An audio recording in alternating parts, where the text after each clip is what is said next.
Certains au milieu de vous, vous pensez que vous n'êtes pas heureux dans la vie. Certains au milieu de vous, vous pensez que vous êtes des ingrats. Certains au milieu de vous, vous pensez que vous avez un problème psychologique et vous dites, comment je ne suis jamais heureux? En soi, tu es heureux, mais tu as besoin de plus que ce que tu as. C'est pourquoi Dieu ne permet pas que tu aies ton total bonheur dans ton matériel, dans tes succès, mais que ton bonheur ne soit qu'en lui.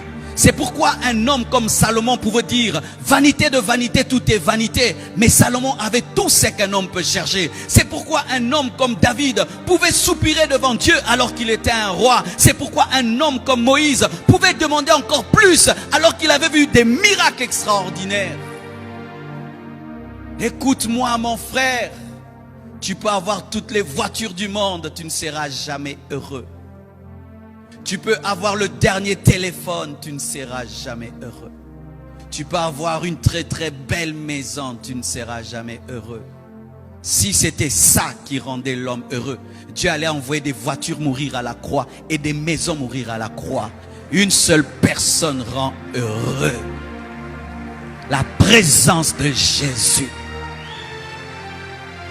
Les voitures et les maisons sans Jésus-Christ ne sont que vanité de vanité. Les beaux téléphones sans Jésus-Christ ne sont que vanité et vanité. Voyager dans le monde entier sans Jésus-Christ, ce n'est que de la vanité. S'habiller bien sans Jésus-Christ, ce n'est que la vanité. Avoir des belles voitures sans Jésus-Christ, ce n'est que la vanité. C'est pourquoi vous êtes étonnés de voir des milliardaires qui se suicident. Pourquoi ils se suicident? Parce que l'argent ne donne pas le bonheur. C'est la présence de Dieu qui donne le bonheur. Et cela sera toujours précédé d'une insatisfaction. Mes frères, Dieu ne nous a pas dit que nous vivrons le paradis sur la terre. Il n'a pas dit ça. Ton problème, c'est que tu es en train de chercher le paradis sur la terre. Il n'existe pas. Mais tu peux vivre le paradis sur la terre en étant dans la présence de celui qui est dans le paradis. C'est ainsi que des fois tu vois un pauvre rempli de la présence de Dieu qui est plus heureux qu'un riche qui n'a pas la présence de Dieu. Je vous dis la vérité. C'est pourquoi pour ma part, l'homme le plus riche du monde, c'est l'homme le plus heureux. Ce n'est pas l'homme qui a le plus d'argent. Elon Musk n'est pas l'homme le plus heureux du monde. C'est l'homme le plus riche du monde, mais n'est pas l'homme le plus heureux. Donc, ce n'est pas l'homme le plus riche du monde. L'homme le plus riche du monde, c'est celui qui est heureux. Et ne peut être heureux. C'est seulement l'homme dont l'esprit est rempli de la présence de celui qui l'a créé. La présence de Dieu.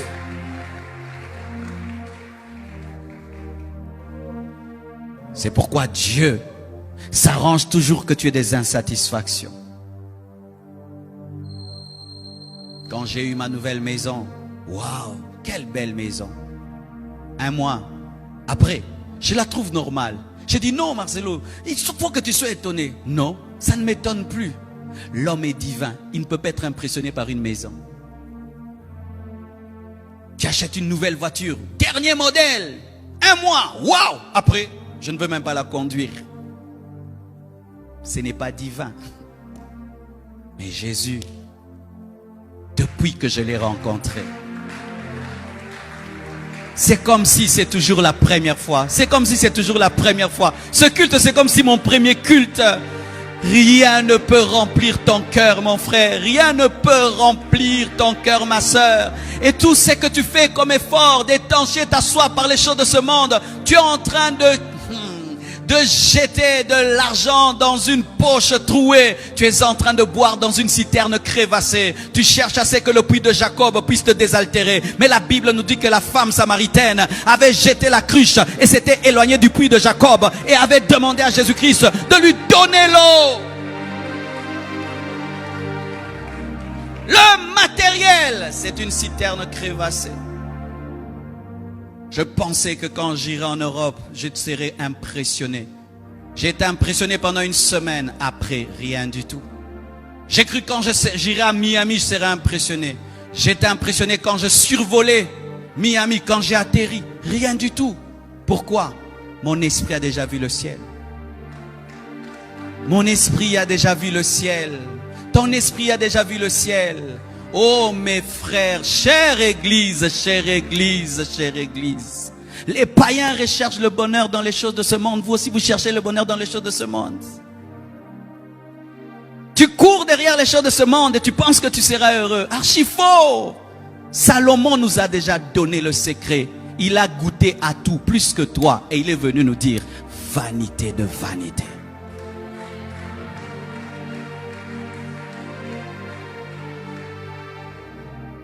Quand ces choses sont sorties, j'ai vu quelqu'un qui l'avait. Il paraissait être un extraterrestre. Aujourd'hui même, les enfants jouent avec ça. Mais il y a des gens qui ont cru que le jour qu'il aurait un iPad, il serait heureux. Aujourd'hui, les enfants jouent avec. Tu cherches quoi? Tu cherches quoi? Tu cherches à remplir un trou sans fond. Mais il y a quelqu'un qui peut remplir ta vie. Mais tu n'es pas conscient de lui. Quelqu'un qui peut te donner un sommeil de bébé. Qui peut te donner une paix, une vraie paix. Tu fermes tes yeux, tu te sens bien. Tu as la joie, tu as la paix. Tu n'as pas peur de mourir. Tu sais que même si tu meurs, tu iras au ciel. Tu n'as pas peur du futur. Tu n'as pas peur du présent. Tu n'as pas peur du lendemain. Tu te sens bien. Quand la femme samaritaine a compris cela, elle a jeté son vase. Elle a dit, donne-moi, je ne veux plus revenir ici. Je ne veux plus faire des efforts pour être heureuse. Je veux un bonheur qui coule tous les jours de mon cœur. Donne-moi ça.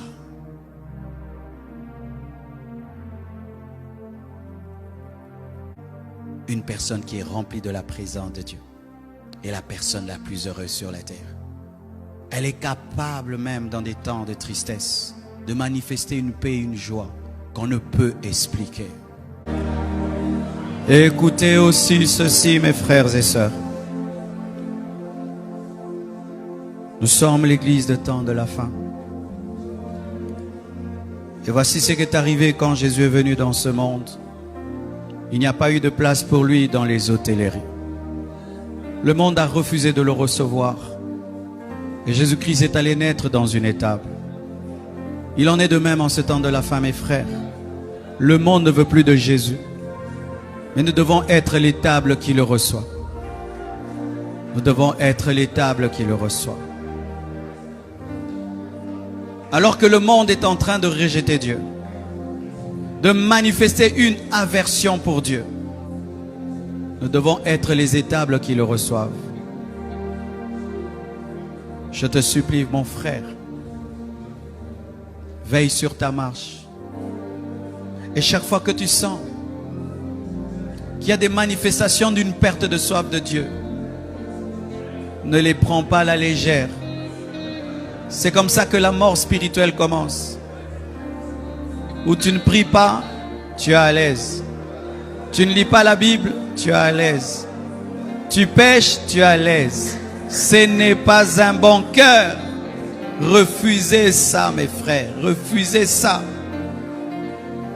Un vrai chrétien est mal à l'aise quand il ne prie pas. Mal à l'aise quand il ne lit pas la Bible. Mal à l'aise quand il demeure dans le péché.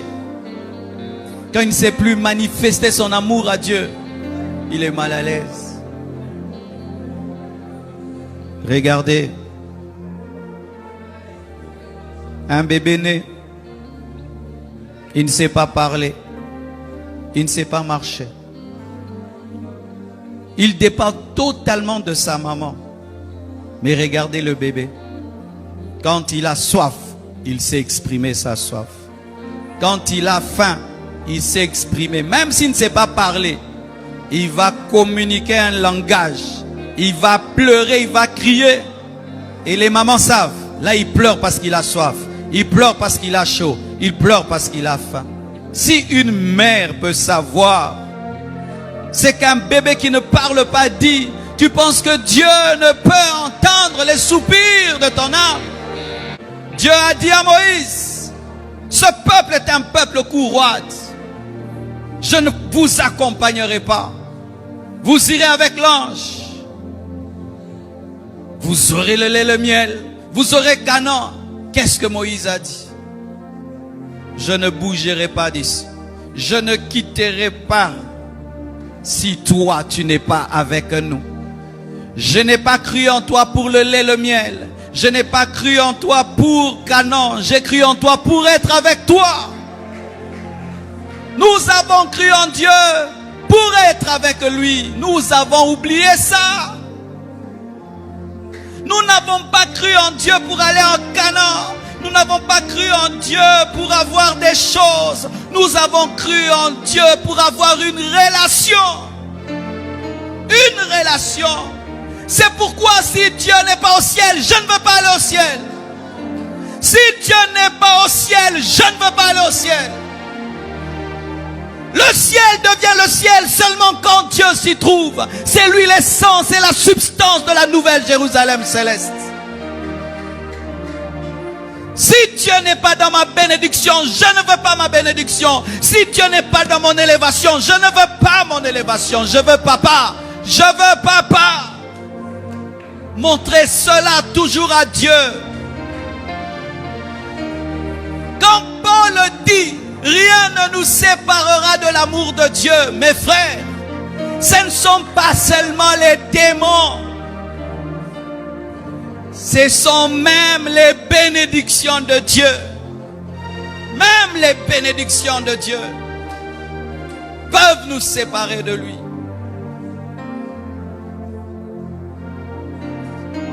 Une soi-disant vie chrétienne peut nous séparer de Dieu.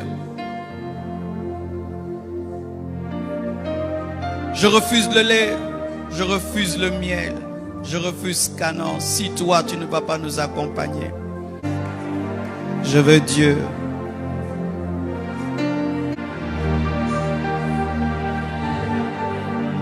Que ce monde ne vous sépare pas de Dieu. La Bible dit à la fin des temps, il y aura des mauvais jours. Car les hommes seront irréligieux et insensibles. Les hommes refuseront tout ce qui a trait à Dieu. Les hommes refuseront tout ce qui va leur rappeler la spiritualité.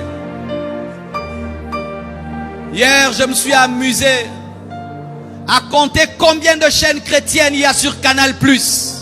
Il n'y a que 4 chaînes chrétiennes sur 300 chaînes. Il n'y a que 4 chaînes chrétiennes. Impact TV, LM TV, Béni TV, EMC TV, c'est tout. Mais des chaînes sur des casseroles, sur préparer la nourriture, sur des animaux, sur des poissons, sur de ceci. Mais le Dieu créateur, 4 chaînes, le monde. Et où? À la fin du bouquet, là-bas, loin.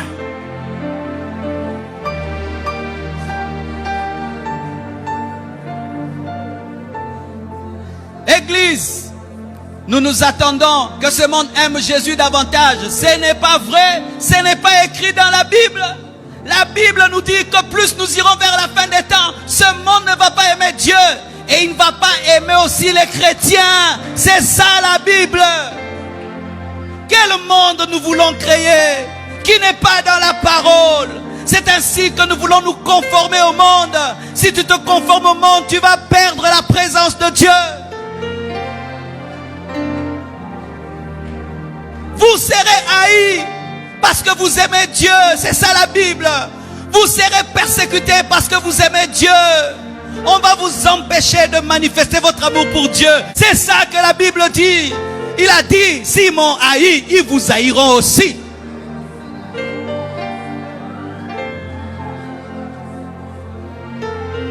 Pourquoi demandes-tu au monde la permission pour aimer Jésus? Pourquoi tu demandes au monde la permission pour aimer Jésus?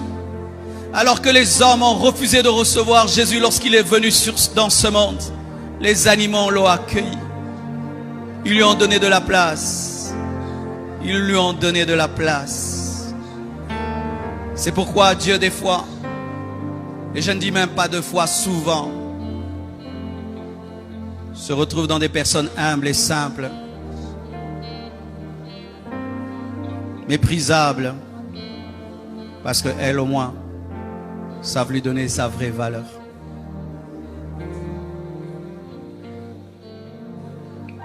Je ne sais pas ce qui se passe dans ta vie chrétienne ces derniers temps, mais je te supplie, ne laisse pas ce temps présent détruire ton amour pour Dieu.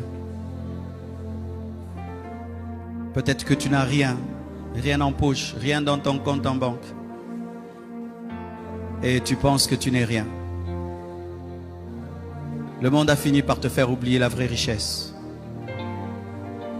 Avoir Dieu. Avoir l'assurance de son salut. Être prêt pour l'éternité. Il n'y a pas mieux que ça. Mon âme a soif de toi. Mon cœur a faim de toi. Mon ami.